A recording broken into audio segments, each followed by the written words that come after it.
Of course, I'm very influential, so I have Nikki come to my own house. It's a joke, of course. Here on our left, this pink building here, that's where Princess Diana spent her last night before marrying Charles. Some say in tears because of marrying Charles.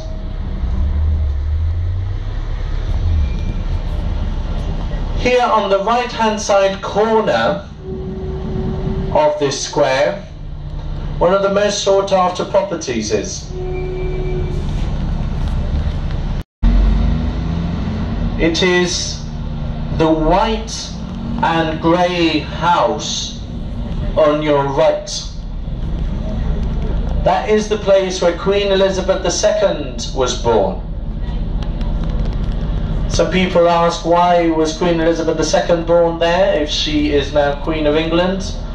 That is because Queen Elizabeth II was not meant to be queen. She is the daughter of the second son. The first son became Edward VIII. He wanted to marry an American lady, Wallis Simpson.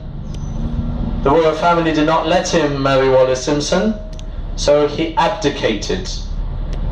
He was one of the most popular kings in British history.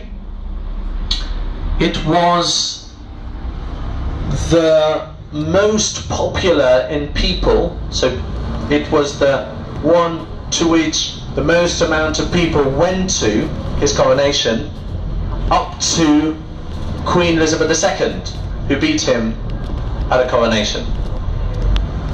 So when he abdicated, George VI, or the Albert, who would then become Bertie, who would then become George VI, became queen, and of course he was the father of Queen Elizabeth II. So that's why she was married in a relatively modest house. Of course, that house probably none of us will ever be able to afford that house. In front of us is the Ritz Hotel. The Ritz Hotel was the first building in London to have an iron frame. Hello. It was inaugurated when Caesar Ritz, the founder of the Ritz chain, was retired.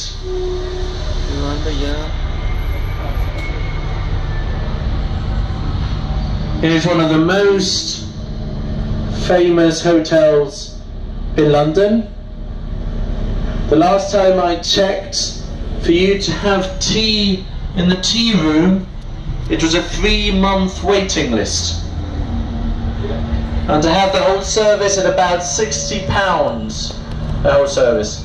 So if you want to treat me well, I'll be free in 3 months. Behind us is Green Park. Green Park is called Green Park because once Charles II was walking down Green Park with his wife Catherine of Braganza asked him, "Please darling, could you give a flower to the most beautiful woman in England?" And Charles gave a flower to the first woman that passed by. Obviously Catherine of Braganza wasn't too amused, so she ordered all the flowers to be removed from Green Park. That's why it's called Green Park. In front of us we've got Burlington House. Burlington House is the home of many royal societies. The most important is the Royal Academy of Arts. Right now the Royal Academy of Arts is having their summer exhibition.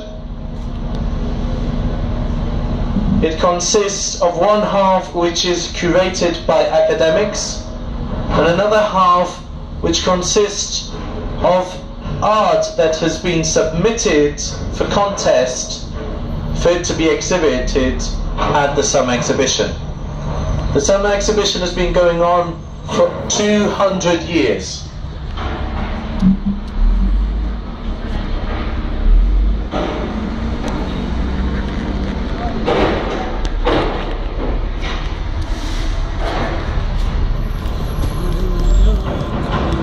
Here on our left, actually, through the door you can actually, through the gates you can have a peek of one of the pieces in the summer exhibition.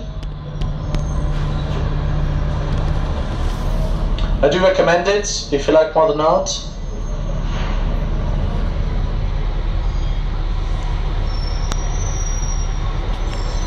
It is worth going to. On our right is Fortnum & Mason's, also known as the Queen's Local. It has an emblem on its facade. Those emblems mean that they have been serving the royal family for at least 5 years.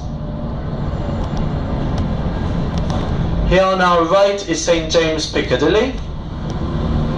St. James is the only church built by Sir Christopher Wren in the West End of London.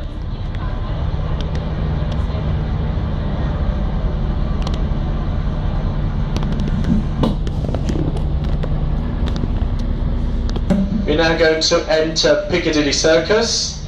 Can anybody of you tell me why it's called circus if there are no elephants? I'll give it a try. No? No? Circus is circle in Latin.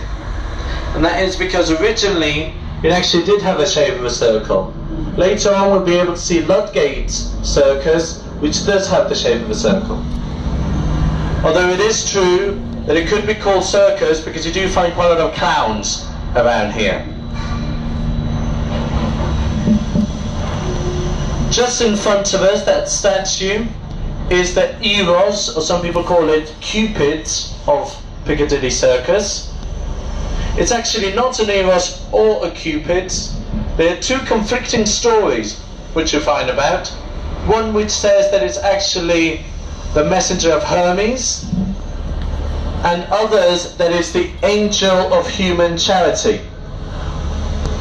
Actually, I'm more inclined to think it's the angel of human charity, principally because it is standing on the Shaftesbury Memorial, and Lord Shaftesbury was a great philanthropist who helped a lot in sanitation in the mines. On our right is a statue of the Duke of York, of whom the song The Grand Old Duke of York is based on. Here are the lights on our left of Piccadilly. McDonald's has been the brand has had a light for longest. Here on our left is Shaftesbury Avenue. Shaftesbury Avenue is the street with the most amount of theatres per square metre in the world.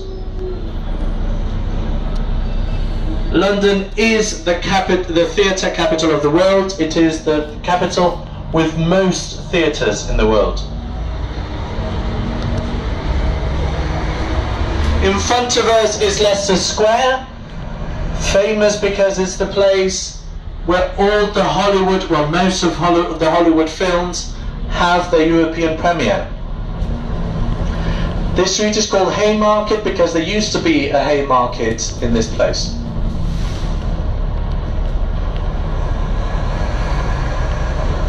There's a stop here for Leicester Square or Piccadilly Circus, if you want to stop here for Leicester Square or Piccadilly Circus.